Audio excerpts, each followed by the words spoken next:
¿Me escuchan, chicos? Me botó el Zoom. ¿Está claro? Sí, doctor, sí se Sí, escucha. doctor. Ya estamos por acá.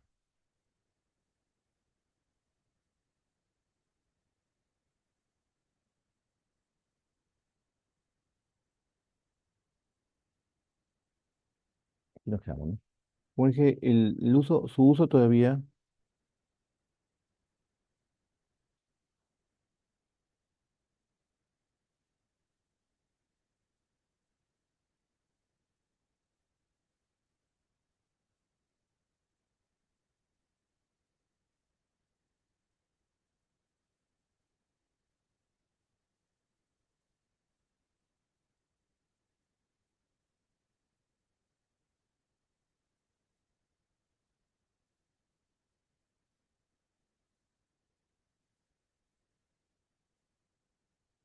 como estaba mencionando, su uso todavía actual se mantiene en asociación con la trimetroprima.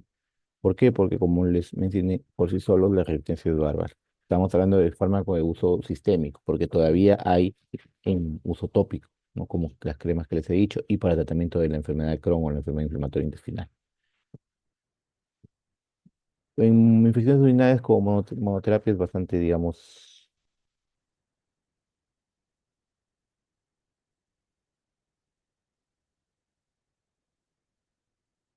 en nocardosis a dosis altas, muy útil, es decir, todavía se está utilizando también en algunas infecciones por clamidias y en asociación con otros fármacos, ¿no? También tenemos pues, para Plasmodium, Toxoplasma, Pneumocystis carini en profilaxis en pacientes con VIH, muy útil también, tratamiento sobre todo en forma parenteral para el Pneumocystis carini. Pneumocystis carini pues, es un protozoo, familia de los Toxoplasma y Plasmodium, es un esporozoario. La colitis ulcerativa, enfermedad de Crohn, la sulfasalacina, como ya les mencioné, ¿no? Enfermedad inflamatoria intestinal. Mafenio y sulfadiazina argéntica de uso tópico en quemaduras, que ya les he mencionado también, ¿no? Ahora sí, la trimetroprima. La trimetroprima es un derivado de las sulfas, ¿ya? Que hace sinergia con él. ¿Por qué sinergia? Y sinergia de potenciación, porque eso también actúa en la vía metabólica del ácido fólico, pero inhibiendo otra enzima, o sea, actúa en otra fase, ¿no? Por eso es un análogo estructural de dihidrofolato que inhibe la dihidrofolato reductasa. Por sí solo es bacteriostático, pero cuando se combina con las sulfonamidas, ya, en este caso el que usamos nosotros el cotrimoxazol, sulfametoxazol más trimetroprima, ya tiende a ser bactericida. Aquí está, ¿no? Ahí actúan las sulfas, ahí actúa la trimetroprima. Aprendas, dihidrofolato reductasa es una enzima que ya se la han aprendido cuando han hecho sobre anemias. Es fácil de entender.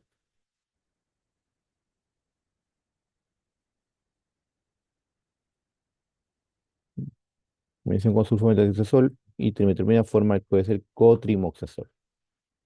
Cotrimoxazol. Se debe a su acción en dos fases de la vía enzimática que les mencioné, ¿no? El espectro, en combinación, como ya mencioné, son bactericidas.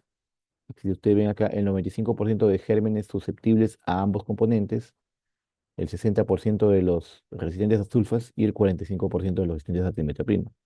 Pero como es combinación, si es resistente con la inhibición de la dihidroteodosintetasa, es sensible a la inhibición del dihidrofolato o viceversa. Eso le confiere ese tipo de sinergismo de potenciación, ¿no? Entonces aquí sí es de amplio espectro también. No tiene acción sobre ni Pseudomonas ni Bacteria fragilis. También en ciertos hongos y parásitos, como ya lo comenté hace un momento, el Toxoplasma, eh, el Pneumocystis carini, Plasmodium falciparum, infecciones de vías urinarias y de infecciones, miren, dice acá, infecciones de vías urinarias y vía digestiva, pero dice infecciones. Entonces, podemos decir, si tienen un dolor abdominal o una pequeña, digamos, deposición de líquido, ¡pum!, se van y toman su Bactrim. No es así. Porque este fármaco no es un antidiarreico, ni tampoco es un antiespasmódico para calmar el cólico. Es un antibacteriano y tiene que usarse como antibacteriano, si es que se requiere, ¿no? Esa es neumonía por neumonitis carínico en los pacientes con fase SIDA del VIH, ¿no? Donde digamos, la inmunidad ya está totalmente comprometida. Viene para administración intravenosa o vía oral, ¿no? Es sulfamethoxazol más la trimetroprima, ¿no? Como ya lo he mencionado. Su metabolismo es hepático, ¿ya? Hepático por de la trimetroprima por oxidación e hidroxilación, ¿no? O sea, sulfamethoxazol más por acetilación, como pueden ver ahí. Tiene un tiempo de vida media de la trimetroprima entre 9 a 11 horas. Eso es lo que confía en la unión. Entonces, las reacciones, bueno, la mayoría de las reacciones son gastrointestinales, molestias gástricas, un poco de, digamos, de dispepsias, lesión de llanura, la vieja confiable, ¿no? La hipersensibilidad. En pacientes en estadio SIDA puede provocar erupción cutánea, pancitopenia, fiebre, ¿ya? Luego de 14 días, y también lo que es el síndrome de Steven-Johnson, ¿no? En, en ancianos se debe evitar el uso concomitante con diuréticos tiacídicos. Por trimetoprim, el trimetoprim solo está contraindicado en el primer trimestre del embarazo. ¿Por qué? Porque inhibe la dihidrofolate reductasa. Y esta enzima dihidrofolate reductasa es importante para la activación del ácido fólico. Y nosotros los humanos también tenemos dihidrofolate reductasa. Entonces, en el primer trimestre del embarazo, el trimetoprim puede provocar enfermedades del tubo neural por inhibición de de la activación del ácido fólico. No por deficiencia de fólico, sino por alteración de la inhibición del ácido fólico, pudiendo provocar alteraciones o defectos en el tubo neural, ¿no? Y el sulfa, como yo lo mencioné hace un momento, indicado en el tercer trimestre porque puede provocar hiperbilirubinemia fetal. Entonces, preferencia en la gestación se debe dar solamente en el segundo trimestre, esta combinación. Esto es importante y apréndanse. Y es bien fácil. La presentación del medicamento, de medicamento digo porque ya es la combinación de dos fármacos, sulfametazol más trimetroprima, viene en una proporción de 5:1, ¿ya? Y cuando llega al plasma, llega en una proporción de 20:1. Por eso que viene así de 5:1 para que en el plasma esté en 20:1 para que tenga la actividad necesaria antibacteriana. Entonces, la presentación del fármaco vienen así. Vienen de 240, de 40 a 80, de 480 y de 800 160, como están viendo acá en la diapositiva. 200 miligramos de sulfa más 40 miligramos de trimetroprima. 400 de sulfa y 80 de trimetroprima u 800 de sulfa y 160. Si ustedes multiplican por 5, bueno, es una proporción de 5 a 1. Muy bien. Hasta ahí hemos hablado de lo que es los sulfas, ¿no? Como antibacteriano sintético, es decir, quimioterápico. Y por último hablamos de este otro fármaco también, que es la nitrofurantoína, un fármaco más que todo utilizado para las infecciones de vías urinarias. Se había dejado de uso por la aparición de amplias resistencias bacterianas, pero luego han vuelto a aparecer cepas sensibles. Entonces su uso ha vuelto a ser, o sea, de forma este, amplia nuevamente, ¿no? Y todavía hay cepas y por los cultivos siguen saliendo sensibles a los nitrofurantoínas. Es un nitrofurano antibacteriano. La nitrofurantoína deriva de los nitrofuranos, ¿no? Aquí está, por ejemplo, aparece la nitrofurantoína y para infecciones parasitarias está la furazolidona, ¿no? Que eso ya lo vamos a hablar más adelante cuando hablemos de antiprotozoarios.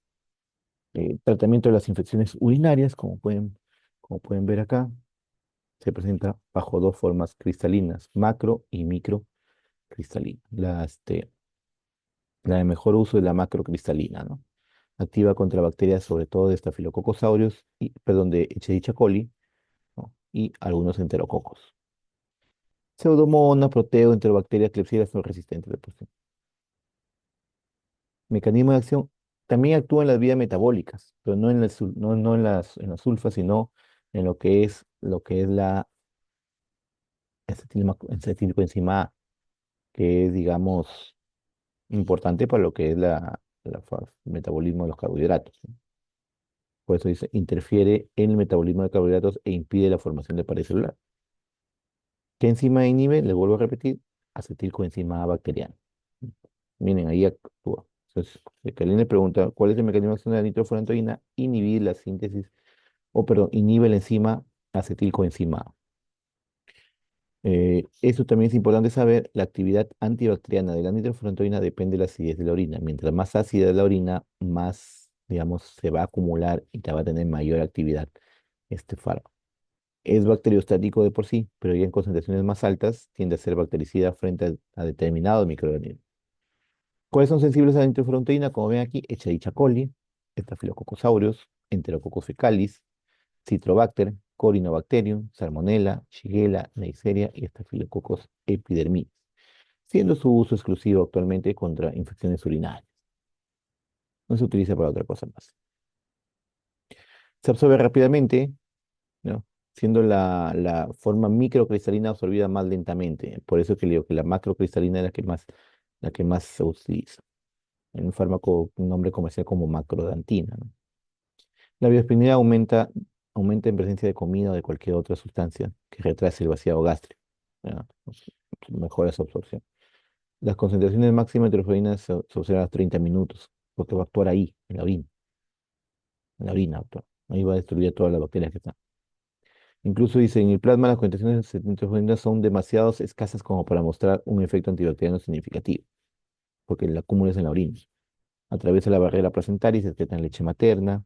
En función renal, su semivida es de unos 20 minutos, pues, su semivida plasmática, pues como le digo, su acumulación es a nivel de la vejiga urinaria.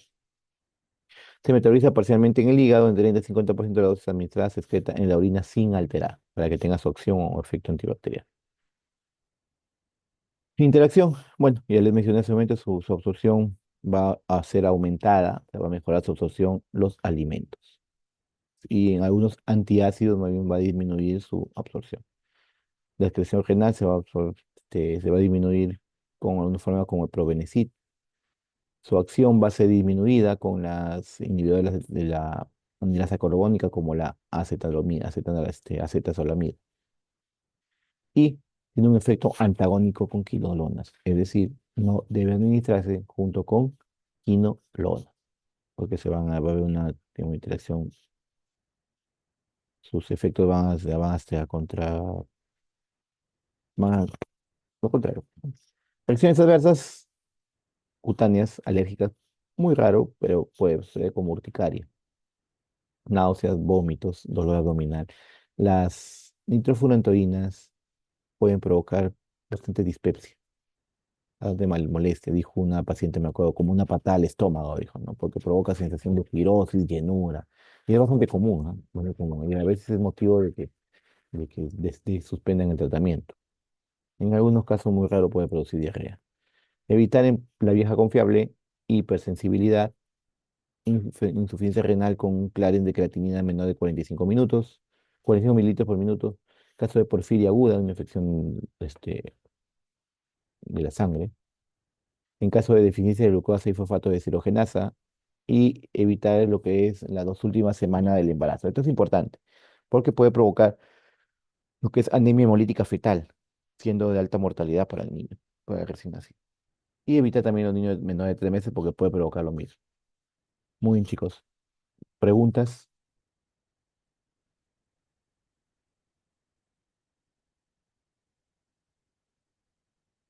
¿Preguntas? ¿Me preguntas? Bueno, entonces, hasta aquí quedamos en esta primera parte. Más o menos son 7 a las 8:30. Les mando el otro link para cuando voy que ya a cenar. 8:30 les mando otro link para continuar con con otra parte que lo que iba a hacer, que es cloranfenicol, vancomicina y antituberculosis. Ahí quedamos. Dime, Kiara, te escucho. Doctor, acerca de las penicilinas, el doctor de práctica dijo que no se suspende las penicilinas si es alérgico el paciente. Primero tenemos que sensibilizarlo. No lo entendí.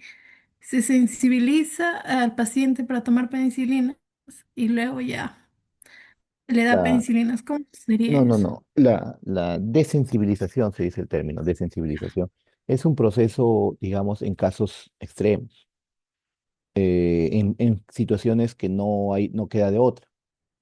¿Por qué? Porque el tratamiento, digamos, es un paciente, por ejemplo, le digo, ¿no? El esquema, digamos, del MINSA, te doy un ejemplo. Pacientes con sífilis. De sífilis, el tratamiento de primera línea es penicilina.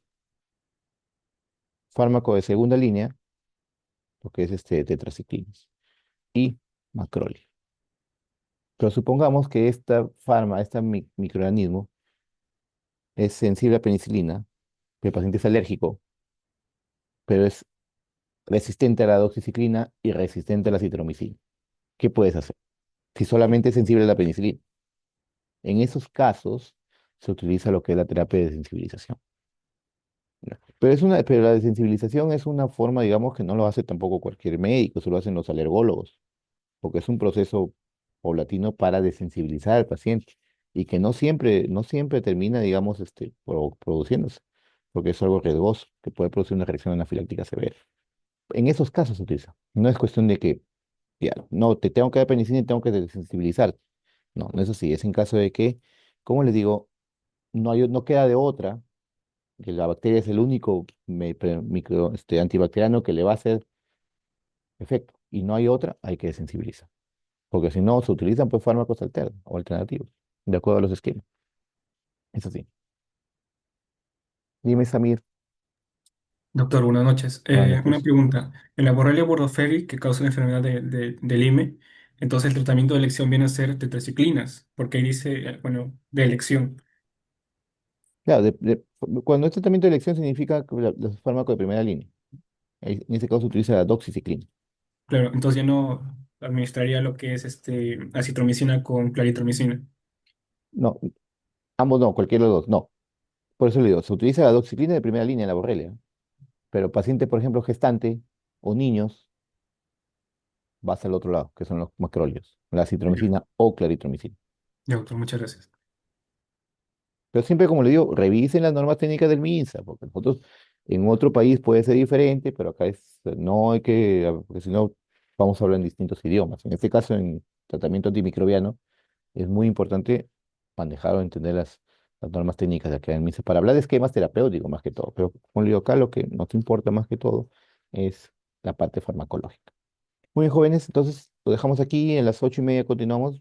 Bueno, voy a enviarles otro link, porque como me botó el sistema, se ha vuelto a cero y voy a tener que mandar 2 grabaciones ahorita. Bueno, buenas noches, hasta más tarde. Hasta luego, doctor. 8:30.